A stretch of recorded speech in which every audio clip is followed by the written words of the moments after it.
Welcome back. Today we're going to talk about lighting and doing a screen capture inside of Unreal Engine.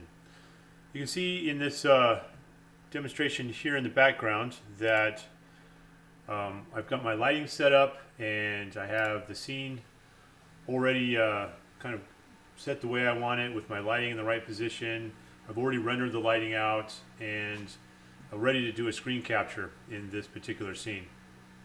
But let's go ahead and talk about how we got here first. So one of the things I want to talk about is getting everything all set up so that we can get to this point, and you can visit my YouTube channel, Paul Fritz Animation, and take a look at some of the videos to get us to this point. Go ahead and get started here. Let's pop back out into our scene here, and I'm going to minimize or close this folder for all the parts of this house. And let's take a look at the scene itself. The thing that we're going to talk about really is our light source, which is right here, the sky sphere, and the skylight. We also have some atmospheric fog that we'll take a look at real quick. And I did place a cinematic camera in the scene, which we can use to also set up and take some of our imagery. So we'll go ahead and take a look at all of those real quick here. So the first thing I want to talk about is light source. And our light source, when you click on it over here to the right, all of these different settings that we can come in. This intensity determines the intensity of the light in our scene. And maybe I should start all the way at the top first. With light source selected, what I've done is I've put it in the movable so that I can move it and it's already going to be taken into account as I move it around. If we put it in static or stationary, we may have to rebuild the light a little bit more often. Okay, so the other thing is with the light setting here, I have it kind of set up as a late afternoon. The sun is up over here and just beginning to start to fall towards the horizon there. So I've set the lighting intensity down to 1. I believe that it's defaulted at 3 or at 5, and of course according to this it says 10, but I'm not sure that's correct. But anyway, so we went up to 10, hit enter. See, it's very, very bright for the time of day that I want it to be. You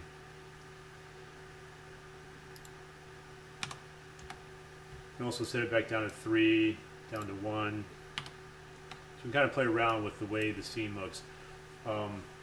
Also, I want to point out for the lighting itself, some of the lighting that I'm getting right here is because I've also, I want to say it's here or it's perhaps, yeah. I made some adjustments here. Another thing is in the skylight, I want to point out that my light is set up like this because I'm also doing real-time capture. We'll come back to that in a minute. So with my light source, you can come in, you can also adjust the color of your lighting. You can adjust some of your angle, source angles. A lot of different settings in here. I really don't change these very often. I did change the volumetric scatter, which basically is how the light scatters through the atmosphere. I set it up to 4, it's usually defaulted at 1. There's so many things in here we can get into, but kind of the best thing to do is to sort of play around a little bit with these. I don't want to make this video much longer than it really has to be, but again, a lot of this has to do with shadowing right in here in this section here, so you can turn on and off and kind of play around with them, see how you like the effects on the shadows.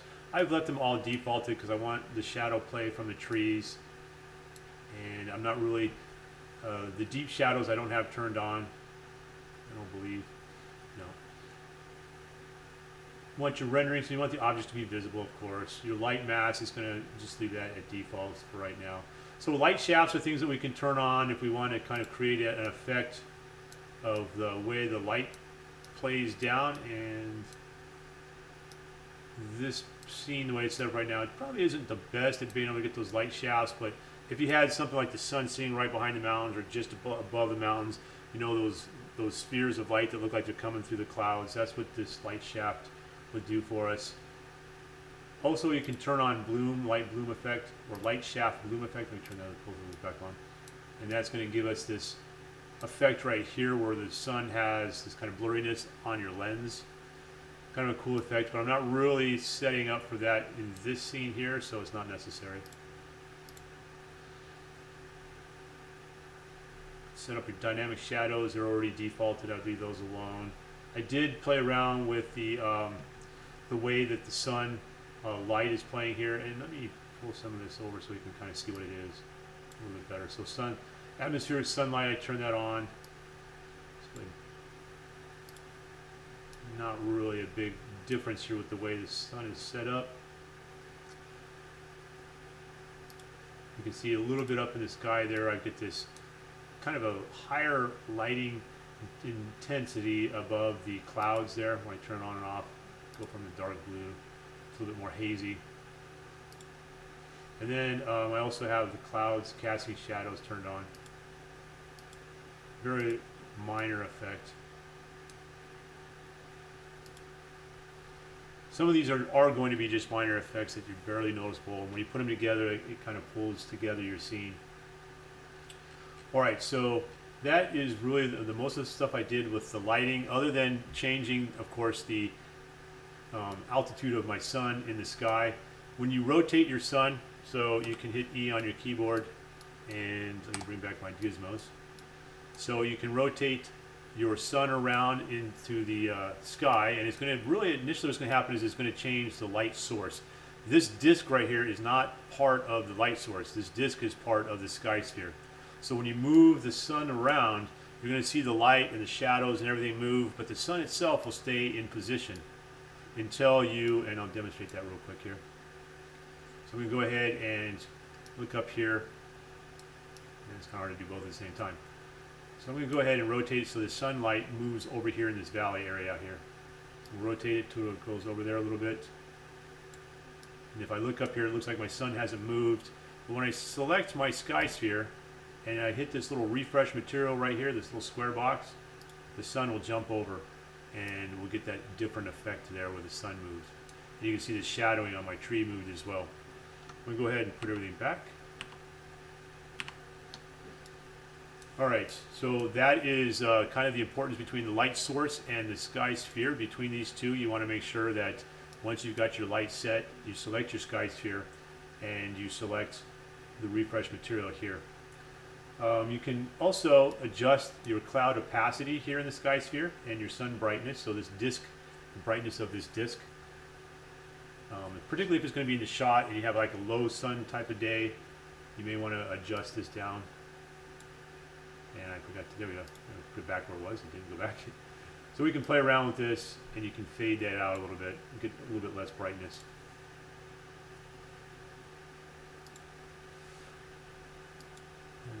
Yeah, okay, I'm not really getting anywhere. There we go. All right. Then the cloud speed, you can adjust how fast the clouds are moving across the sky by changing this number here. So for example, if I went up to something like 100, you can see that the clouds can really move. And then I think default is 1. So they're barely moving at all. And something like 10 might be kind of nice. Get a little bit of a cloud movement. Yeah, for me that's a little faster than I want. No, not 33. There we go. All right. So cloud opacity will determine how many clouds you actually have in the sky, how thick the clouds are. So if I went to something like 10, you see that I really increase the amount of clouds. And then with that cloud scatter in my sunlight or in my light setting, it really creates this kind of glow in the background. A little bit more intense than I wanted to have, but in order to turn something like that off, you come back in here, and it was volumetric scattering. It probably has some of that effect, but also this atmospheric sunlight, and it's probably more scattering.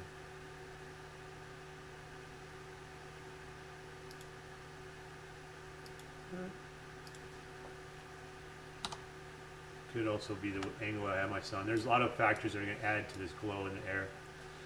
So I'm going to go back to my sky sphere and put my cloud opacity back down. But you can see it really does thicken it up. I had it at 1.5. There we go. All right. Some other things you can do in here, you can set it up so that it's actually nighttime. And to do that, you would go into your light source here, and you would put your rotation at 0, your Y at 90. So your X would be at 0, your Y would be at 90, and your Z would be at 0. And then you would set your sky dome. So you can demonstrate that real quick. And then you would set your sky sphere to refresh your material. And you could give yourself a night view. Now, I have all this glowing that's happening here in this, and that is probably also the reason why the clouds are glowing, was you would have to rebuild your lighting. If you're going to go from a day scene to a night scene, you're going to have to rebuild the way your lights are working, and that will require you to do a light rebuild right up here. So you would go to your down arrow here and select your lighting quality. Right now I'm just on preview. You may, depending on how much time you have, because the higher you go up on these, the longer it'll take for you to actually render your lighting out. Of course, production would probably be the thing you want to do at the very last before you get ready to do your screen capture, depending on what you're trying to accomplish with this scene as well. Right now, I would recommend leaving on preview and only doing that when you're ready to do your final. And you can bump it up a little bit, but it takes longer and longer for you to build it out. And the more scenes you have, the more things you have in your scene, and the more objects are in your scene, the size of your scene, that's all going to play into how long it takes to set that up. One way to help with that is also making sure you have a light mass importance volume in your scene, and have that just large enough over the area where your scene is going to be, and I'll show you that here in a second. So, but you would, after you get it all set, then you would hit the build lighting, and it would take a while for it to build out that lighting. Now I'm going to put everything back the way I had it here. Oh, the sky sphere. As you can see, you get stars, and you can set your star brightness as well right here. All right, so you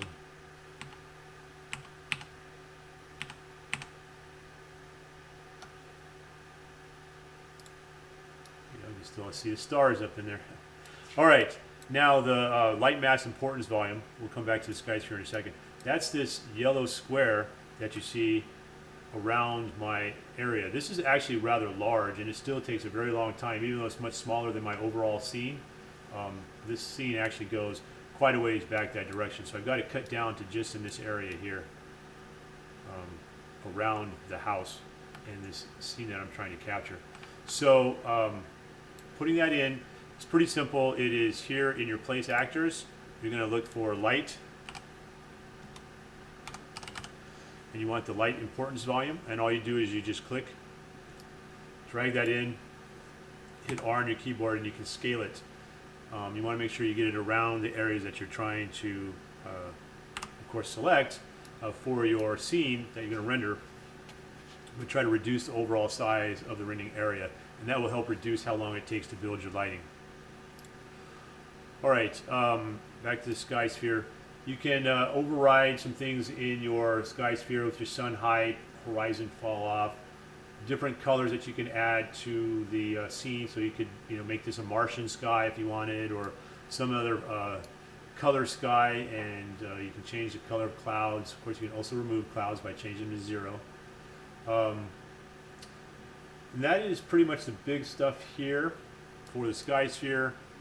The skylight has a lot of settings in it as well.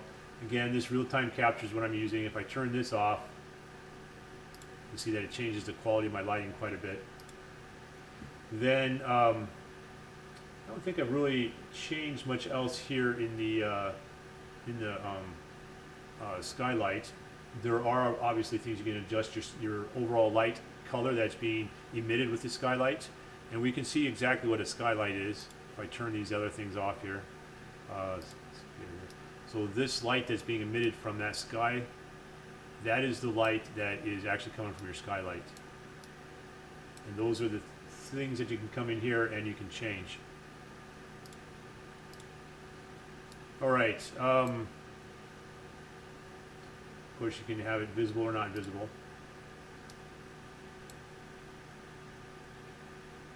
When it's rendered. Oh, that's for rendering. That would make it so that it was not visible when you rendered it. Hide in the game. Bunch of different things you can play with in here, but again, ambient occlusion with your clouds.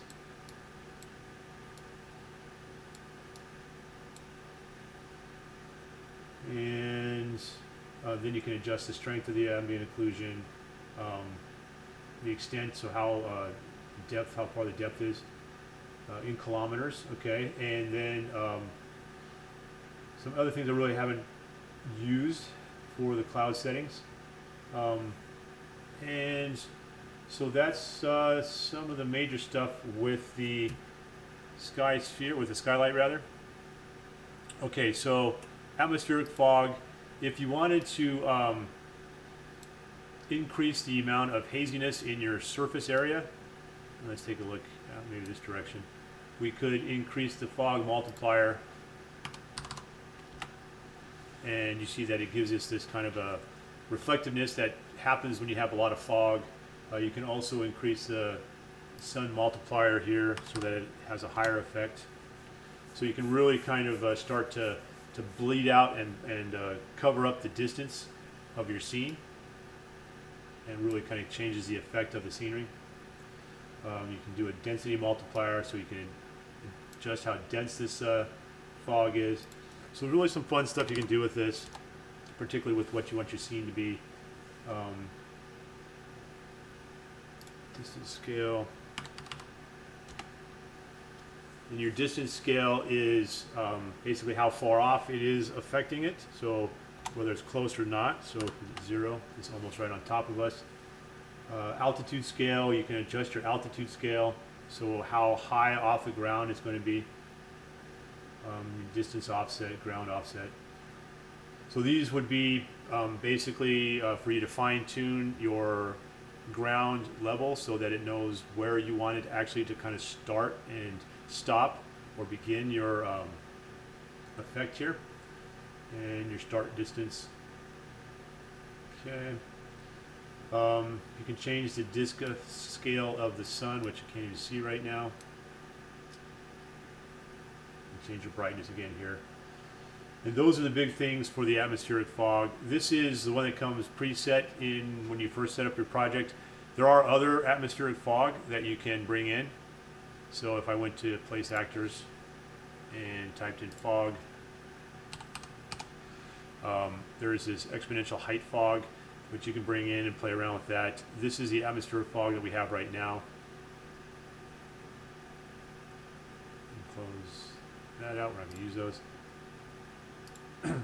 I wouldn't have, I don't know, I guess you can play around with having both the atmospheric fog and the exponential fog in, but I've only ever done one at a time, not both, in a scene.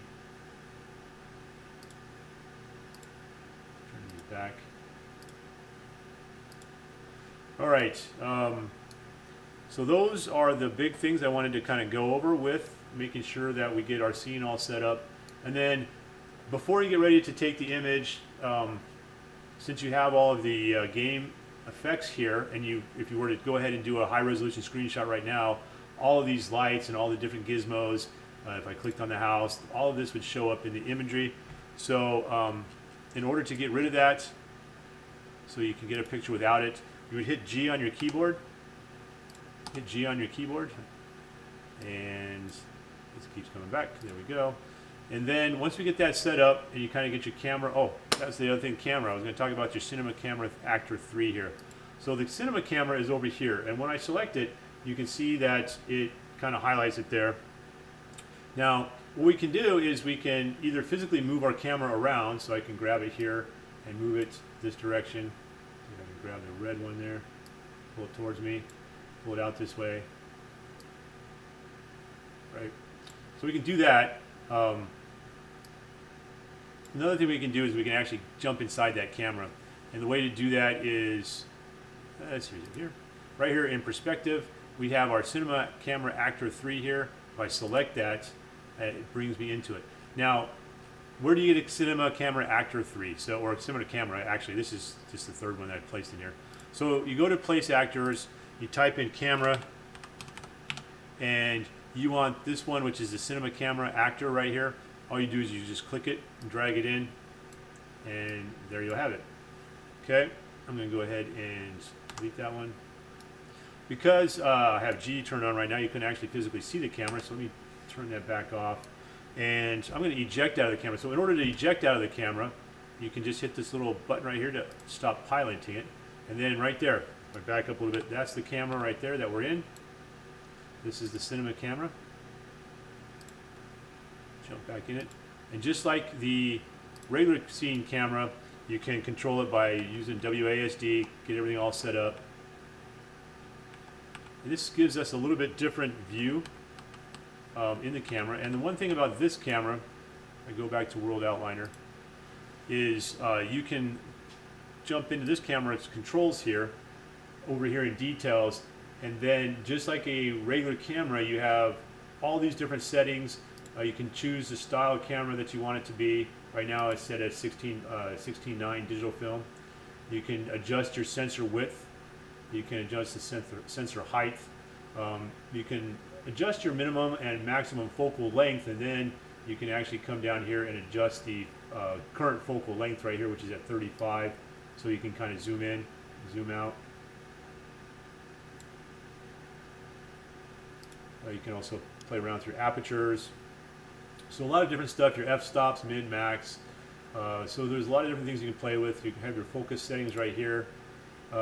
Focus method is manual, focal distances.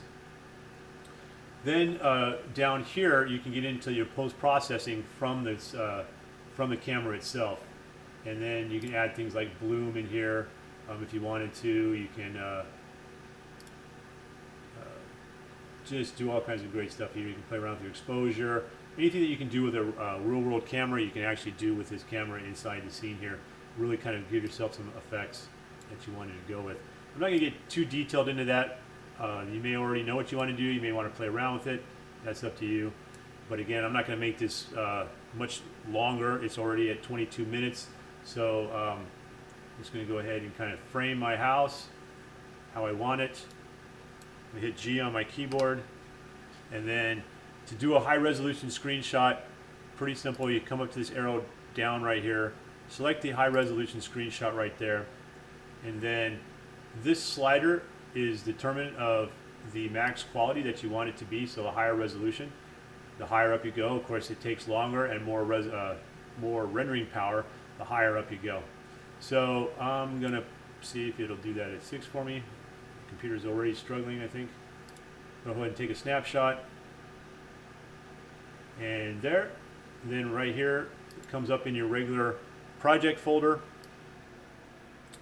And so it comes up in your project folder under whatever project you're working on, under saved screenshots. So you go into your tutorial, your project name, it's under saved screenshots. Then you go into Windows, and then you'll see it. And this is the image I just now took right here.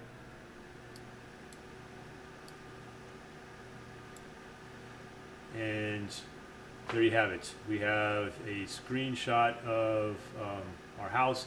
Of course, we could turn this up higher if we wanted to. All right, so that is everything I wanted to cover in this video. We could go much more in depth in all of these. I didn't even talk about putting a post-processor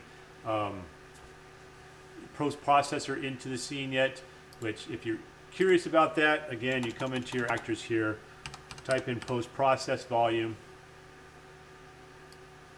pull that into the scene. And really all you have to do is have it in the scene. And that has a bunch of additional things that you can do, similar to what's in the camera, but even more. Adjustments you can make with white balancing, global, shadows, midtones. You can just get into really fine-tuning your scene for that effect that you're going for, and the post-processing volume allows you to do that. So I'll leave you with that and let you play around with it and kind of see what it does for you if that's something you're interested in. So again, thank you for watching my video. If you liked what you saw, please go ahead and hit the like button. If you're curious about my channel, Paul Fritz Animation, please go to Paul Fritz Animation and subscribe. And thank you again, and I'll see you next time.